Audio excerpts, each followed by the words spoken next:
defensive end is what we call finding disruptive moments. Finding disruptive moments. Finding moments where you can do something on the defensive end to change the flow of the game and the rhythm of the game. So I'll give you an example. You're coming off the bench, you're watching the game flow, and you're saying, okay, what can I do out there to change this easy flow of the other team's offense? Okay, I'm going to pick up 94 feet. And you see a lot of undersized guards do this. They come off the bench. They want to be a microwave off the bench. They pick up 94 feet for the first few possessions and make it really difficult for the opposing point guard to bring the ball up the floor. I'm not saying make it difficult and try to get a steal. I'm just saying make it tough on them so the flow of the game can slowly start to change. That's called being disruptive and finding disruptive moments. That was just one example. But as an undersized guard, it's important that you're able to do this. So finding moments in the game where you're saying to yourself, okay, how can I get up into the player I'm guarding and make it really difficult on them? Okay, and this is all about being aware and understanding the flow of the game as you're watching it or as you're going through the game.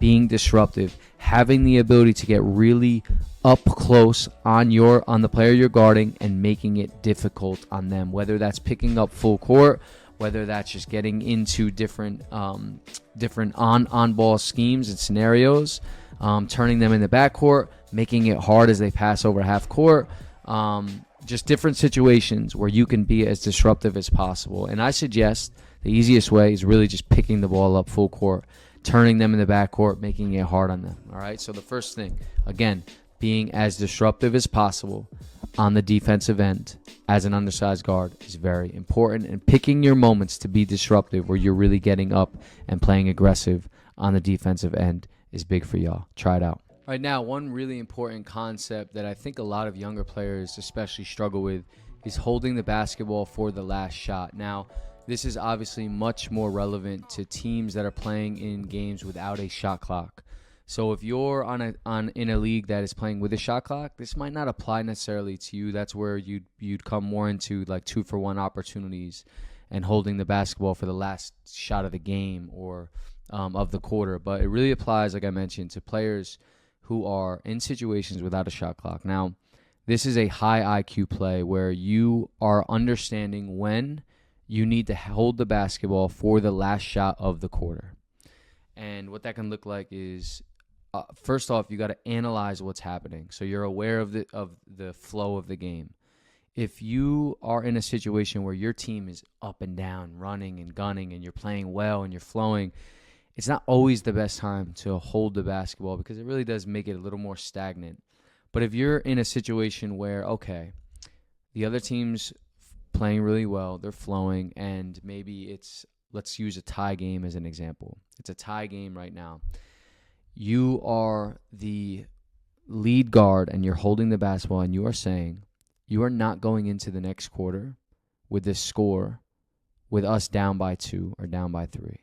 The worst case scenario right now, the absolute worst case scenario is that the score is tied going into the next quarter.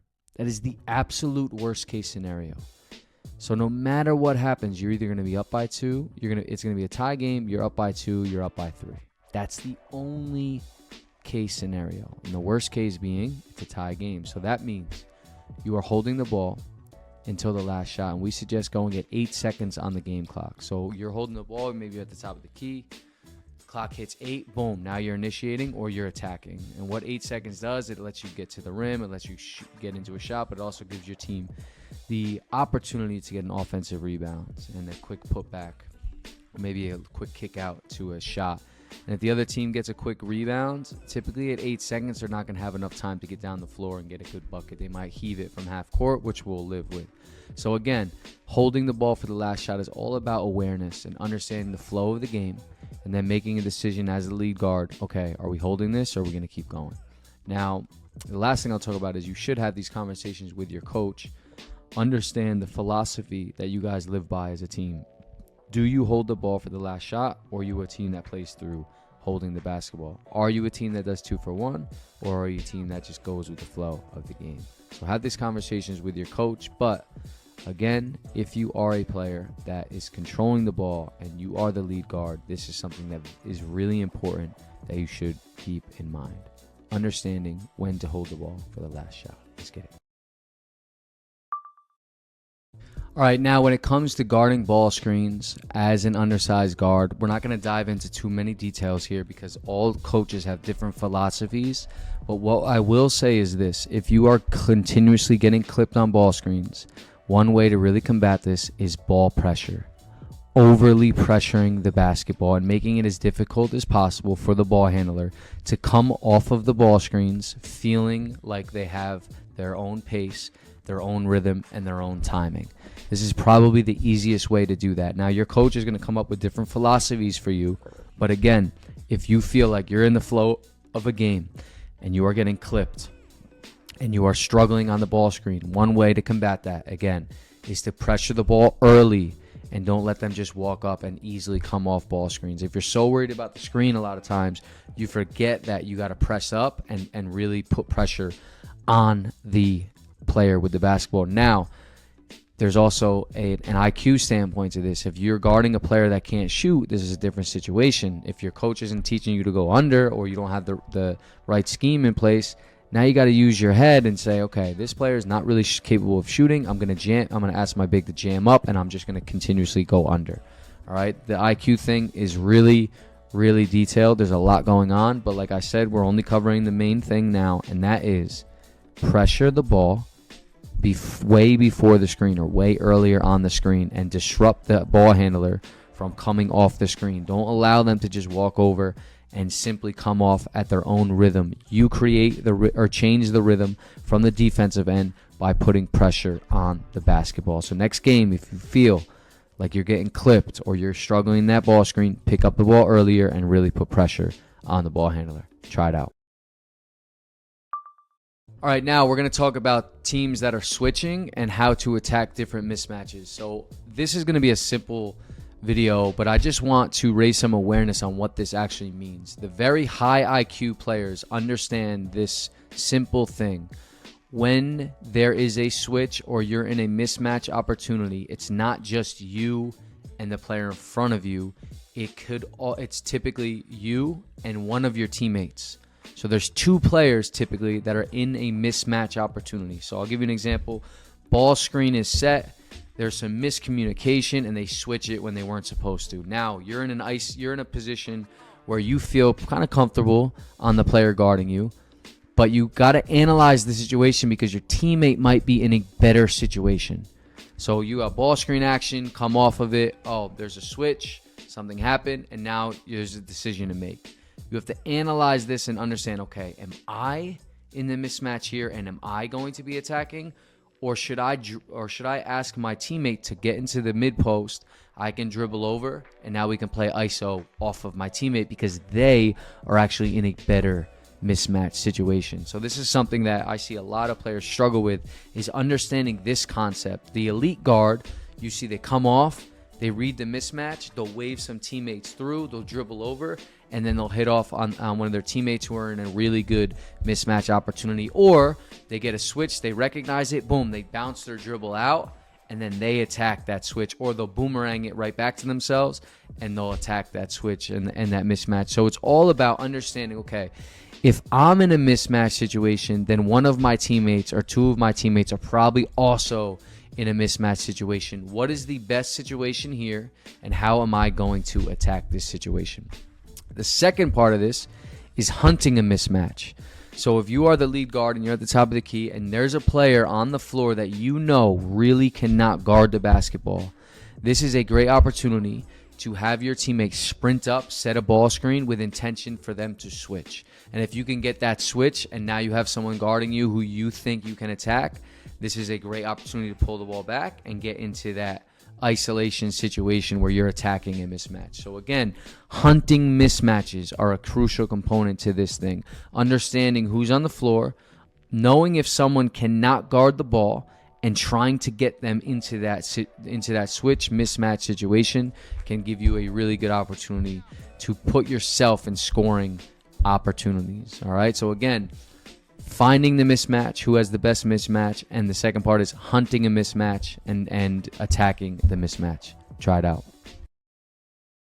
All right, now we're going to talk about paint touches. Paint touches are extremely important for you as an undersized guard for multiple reasons, but number one reason is that it allows you to assert yourself into the offense. Just by getting a paint touch, you open up options for yourself and for your teammates. So paint touches are crucial. I see a lot of players let the game kind of get away from them, and then at the end of the game, they're sitting there wishing that they did something different or they played more aggressively on the offensive end. This happens all the time, and it's mainly because there were no vocal cues to bring them back to the present moment. So right now, we're going to think about paint touches. And if you're going in through the course of the game and you feel like you have not asserted yourself enough on the offensive end and the game is starting to get by, I want you to say to yourself, paint touches. And the next possession, when you get the basketball, you are going to headhunt the paint.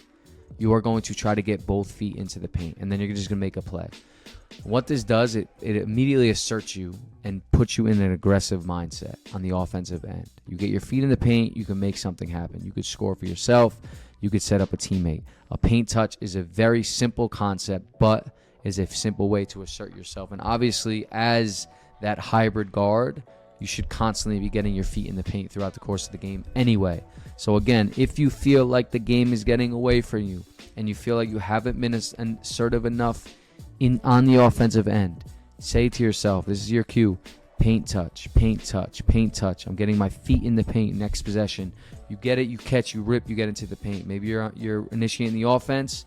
All right, you got a blow by opportunity, you get your feet into the paint. Crucial component to asserting yourself back into the offense, and crucial for you as the hybrid guard to get your feet in the paint. Paint touch is your cue. Try it out.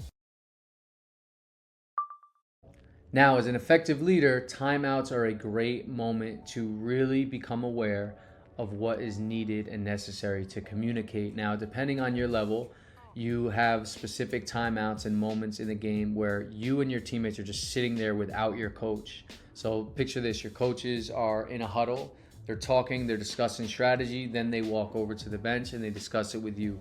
So you have X amount of time to sit there with your teammates. Now, there's a couple different scenarios here. Obviously, this is a reflection time where you guys are getting your rest, you're relaxing, you're breathing, you're drinking water. Perfectly fine. There's other moments where the game maybe not have so much energy, or you're not exhausted, there wasn't a crazy run, and you're all are just sitting there. These are the moments where the great leaders effectively communicate amongst their teammates. So maybe you have a teammate sitting next to you who you know needs some positive encouragement here and there, and every time they get some positive encouragement, they end up playing better. Or maybe you have another teammate who just needs a refresher on some of the scouting reports or some sets that you guys are running. Again, these are great moments, depending on the situation, to really talk and encourage and motivate your teammates.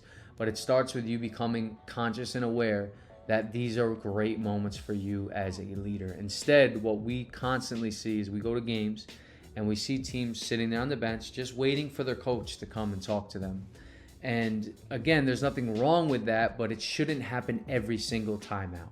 There should be timeouts that you can really decide, okay, so-and-so needs some help, I'm going to talk and encourage. Or maybe your four teammates need some fire and you need to get down and you need to really motivate them and hype up the team just through energy. Okay, but again, just becoming conscious and aware that these are moments where you can really take advantage of during timeouts. This is what great leaders do. This is what point guards and facilitators do. Take advantage of those timeout moments. You got this.